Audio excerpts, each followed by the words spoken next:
same side of the court as Steph Curry. I'm excited just to, to be able to be on the floor with him and not have to chase him around and try to contest him and all that. So the fact that we're on the same side, it's something that it's special for me, and I'm really going to try to take advantage and learn from him as much as I can. He sees the game in a very incredible way, and I'm just going to follow suit and really lean on him and lean on Draymond to kind of show me the way. Can you blame Al? No one wants to have to chase around Steph Curry as a defender. Right now, welcoming in our Warriors reporter Anthony Slater, live at Chase Center with that gorgeous Bay Area view in the background. Slater, training camp, it was a little bit busier today. How are guys like Horford and Kuminga, he's back, right, acclimating to this team? Yeah, Al Horford, like you said, did his intro presser about 20 feet to my right yesterday. He said he did not contemplate retirement this summer. He actually signed a 2-year deal. I think the big thing is he's already acclimating. He was in San Diego for the camp with Jimmy Butler. They called it a seamless fit. It's very obvious to see how he fits in this Steve Kerr system. There's no concerns there. One of the interesting things about Al Horford and what Steve Kerr's talked about how he fits into every lineup, I think it's fair to say, Jonathan Kuminga's negotiations this summer were contentious, but one of the things that both sides agreed upon was signing Al Horford would hard cap them, to this mid-level, but even Kuminga side thought it was such a great signing because Al Horford, as a stretch center, as a 5 that can shoot the ball, is going to help every lineup, really including the lineups that have Jonathan Kuminga in it, because one of the issues for Kuminga has been a lack of space at times, and I think this coaching staff, I know actually is very interested to see lineups that have Horford and Kuminga in them. Interesting. So that's something that we will certainly be keeping an eye on. There's been so much conversation about Kuminga, his role with this team, but we know, at least for now, to start the season, he is there, and they are determined to try to make the most of it because this is a group that has their eyes on a championship to maximize the end of Steph Curry. I feel like I say that all the time, maximize the end of Steph Curry. Anthony Slater, thank you so very much. The Warriors are, though, as Anthony mentioned, if Al Horford is in the starting lineup, some might call it seasoned, some might say old.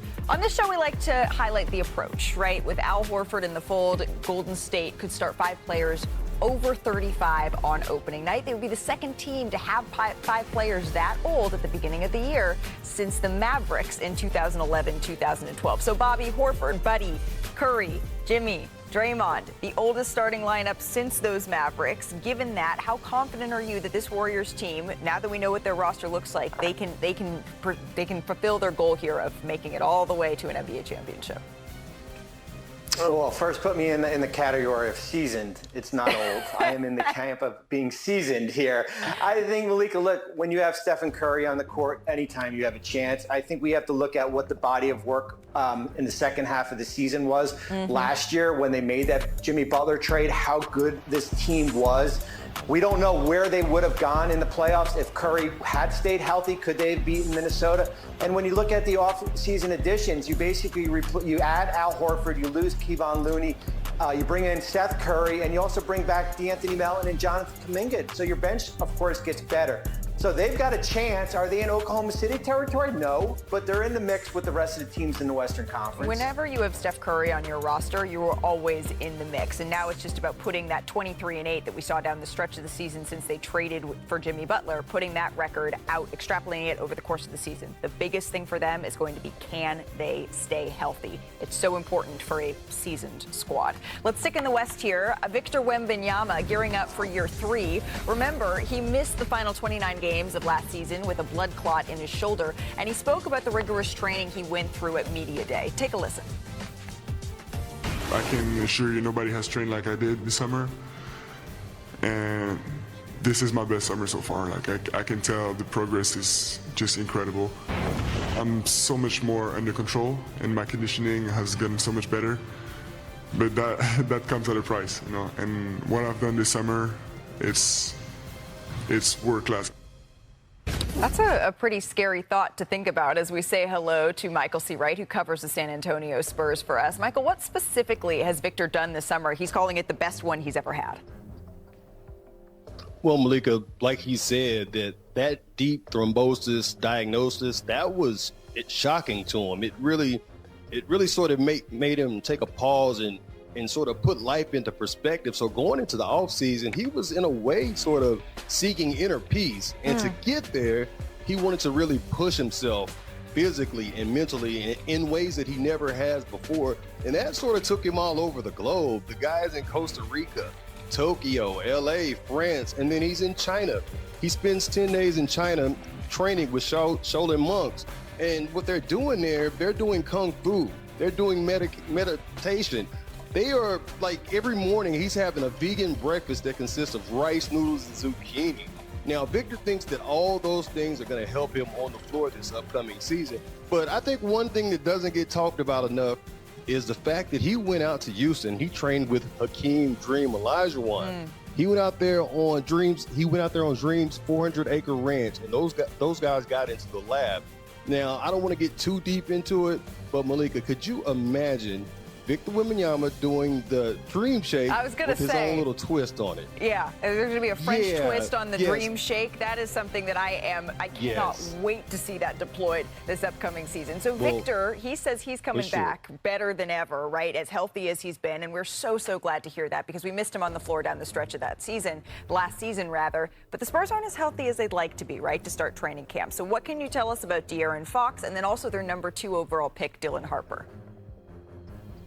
Well, let's start with De'Aaron Fox first. Now, throughout training camp so far, he's been able to participate in everything. He'll tell you that he's ready to go. He said, hey, man, I'm running 15.3 miles per hour on the treadmill.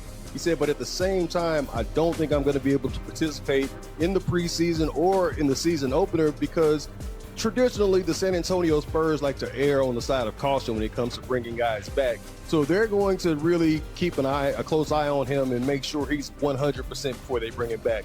Now, Dylan Harper, he's got that thumb injury, but he's ready to go. He's a guy right now that can do everything on the basketball court, dribble, shoot, whatever you need to do.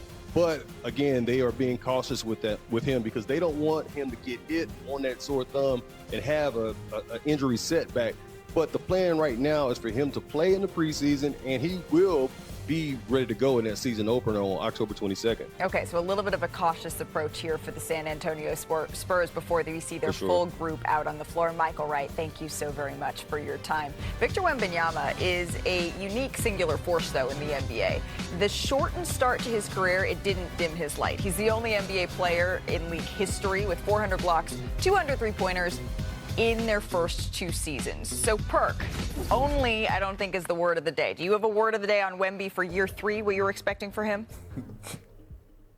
Listen, I know sometimes I trip y'all out with my English, but just wait till you hear this French, okay? I do got a word of the day. Inéritable. Repeat after me. Inéritable. You know what that means? I do not. Unstoppable in French.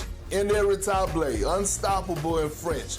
We seen him working out with the Dream. We saw him getting some mentorship from KG. Even last season, we saw him working out with Jamal Crawford. Look, in a few years, maybe this year, he might be the best player on both sides of the floor. We know what he brings defensively and his impact.